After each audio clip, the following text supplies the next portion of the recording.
नमस्कार दोस्तों, आपका बहुत बहुत स्वागत है आपके अपने चैनल मेरा सफर में। दोस्तों, अगर आप कार्तिक स्नान कर रहे हैं तो हमारे चैनल पर आपको कार्तिक स्नान में सुनी जाने वाली सभी कहानियां मिलेंगी। दोस्तों, ज्यादा देर ना करते हुए शुरू करते हैं आज की कथा राधा दामोदर की पहली कहानी। एक बुढ़िया जो 4 मास चौमासे में पुष्कर स्नान करने जाया करती थी। उसके एक बेटा था जिसकी शादी हो चुकी थी, किंतु बहू का स्वभाव बहुत खराब था। वह बात बात पर सास से लड़ाई झगड़ा करती थी। एक बार बेटा माँ को पुष्कर छोड़ने जाने वाला था, सो अपनी पत्नी को बोला कि आज माँ का व्रत है, सो तू कुछ फलाहार बनाकर टिफिन में रख दे, माँ रास्ते में खा पी लेगी। बहू ने कच्ची मिट्टी के आंगन के पापड़े उखाड़कर टिफिन में डालकर रख दिए। राह में बेटे ने माँ को कहा, माँ टिफिन निकाल कर भोजन कर लो। माँ ने टिफिन खोला तो उसमें मिट्टी के पापड़े रखे थे, सो चुपचाप ही बंद कर दिया और बेटे को कहा, बेटा अभी मुझे भूख नहीं है, जब भूख लगेगी तो आगे जाके खा लूंगी। बेटे ने फिर माँ से कहा कि माँ अब बहुत समय हो गया है, तुम्हें भूख लग रही होगी, कुछ खा लो। पर माँ आनाकानी करने लगी। माँ के आनाकानी करने पर बेटे ने ही टिफिन खोल लिया तो उसमें स्वादिष्ट फलाहार निकला। दोनों माँ बेटे ने भर पेट भोजन किया। पुष्कर पहुंचकर बेटे ने माँ के लिए एक झोपड़ी बनाकर उसमें खाने पीने का सामान लाकर सारी व्यवस्था कर दी। वह आस पड़ोस में सबको कह दिया कि वे उसकी माँ का ध्यान रखें। आस पड़ोस की औरतों ने साथ दिया और बुढ़िया रोज पुष्कर स्नान करती, व्रत करती, रोज शिव जी की पूजा करती, बेलपत्र चढ़ाती, अभिषेक करती, हर तरह के व्रत पूजा और दान धर्म करती। सावन की आखिरी रात सावन आया। दरवाजा खटखटाया तो बुढ़िया ने पूछा, कौन है? सावन ने कहा, मैं हूँ सावन राजा, अब जा रहा हूँ। बुढ़िया ने द्वार खोला तो सावन ने जाते जाते एक लात झोपड़ी के मारी तो एक दीवार सोने की हो गई। फिर भादवा आया। बुढ़िया पुष्कर में स्नान करती, राधा दामोदर की पूजा करती, पुष्पों की माला गुथ कर चढ़ाती, एक समय भोजन करती। सतु तीज, भादों की चौथ, हर षष्ठी, जन्माष्टमी, ग्यारस, बछबारस, पूनम सारे व्रत और दान पुण्य करती। जाते जाते भादो आया और बुढ़िया के झोपड़ी का द्वार खटखटाया।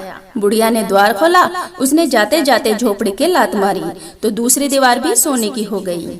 आसोज में बुढ़िया ने खूब श्राद्ध, पितरों का तर्पण, ब्राह्मण भोजन, नवरात्रि के घट स्थापना, नव कन्याएं व लांगूरों को भोजन, दशहरा व शरद पूर्णिमा को चांदनी में खीर रखकर राधा दामोदर के भोग लगाया। भादवे ने जाते जाते बुढ़िया का द्वार खटखटाया तो बुढ़िया ने दरवाजा खोला तो वह भी झोपड़ी की एक दीवार के लात देकर चला गया तो तीसरी दीवार भी सोने की हो गई। कार्तिक आया। बुढ़िया ने कार्तिक नहाई, व्रत किए, तुलसी, पीपल, पथवारी, राधा दामोदर के दिया बाती, परिक्रमा, 11 पंचविघ्न के व्रत, करवा चौथ, अहोई अष्टमी, दिवाली सारे व्रत किए।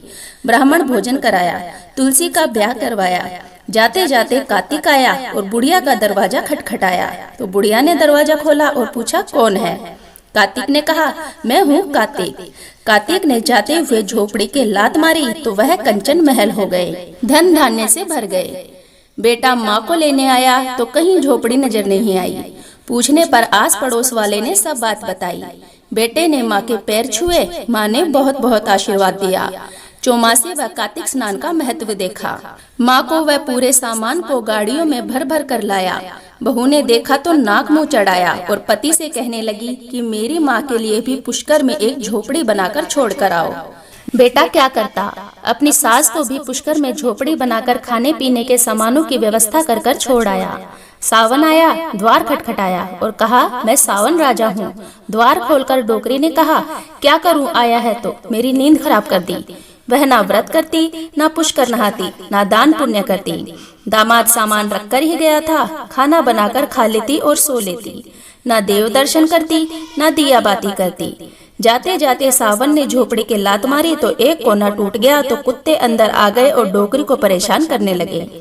भादवा आया, आसोज कार्तिक भी आया, पर डोकरी की दिनचर्या ना बदली। सभी ने झोपड़ी के एक एक लात मारी तो झोपड़ी टूटकर बिखर गई। कार्तिक आया, कार्तिक ने एक लात डोकरी के भी मारी तो वह गधेड़ी बन गई। सामान तो पहले ही खा खा कर खत्म कर दिया था। मूर्ख झोपड़ी की मिट्टी में लोट लगाने लगी। दामाद लेने आया, ना सास मिली ना झोपड़ी मिली।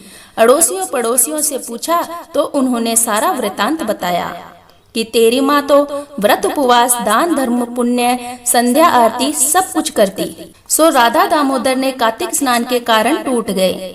तेरी सास खाती पीती और सो जाती थी, द्वार आए भिखारी को एक रोटी भी नहीं देती थी, सो गधेड़ी बन गई। गधेड़ी को लाकर पत्नी को पकड़ा दिया और कहा, ले तेरी माँ है।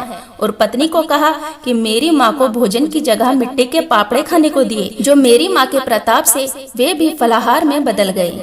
मेरी माता भोली भाली थी, तूने ईर्ष्या से जलकर अपनी माँ को भेजा तो वह गधेड़ी बन गई। पीछे पंडितों से पूछताछ करी तो पता पड़ा कि बुढ़िया माँ के स्नान करे हुए जल से डोकरी को स्नान कराओ तो इसे वापस मनुष्य योनि मिल सकती है। वैसा ही करना पड़ा, तब कहीं इस डोकरी को वापस मनुष्य योनि मिली।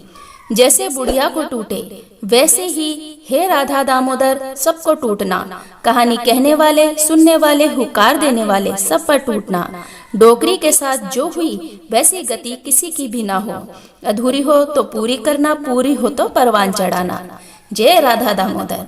सो फ्रेंड्स, आपको आज की कथा कैसी लगी प्लीज कमेंट करके अपनी राय अवश्य दीजिए। चैनल पर नए हैं तो प्लीज चैनल को सब्सक्राइब कीजिए, बेल आइकन को प्रेस कीजिए, जिससे आपको हमारी आने वाली वीडियो की नोटिफिकेशन सबसे पहले मिल सके। ऐसी ही कथा कहानियां सुनने के लिए चैनल के साथ बने रहिए। मिलते हैं नेक्स्ट वीडियो में, तब तक के लिए धन्यवाद।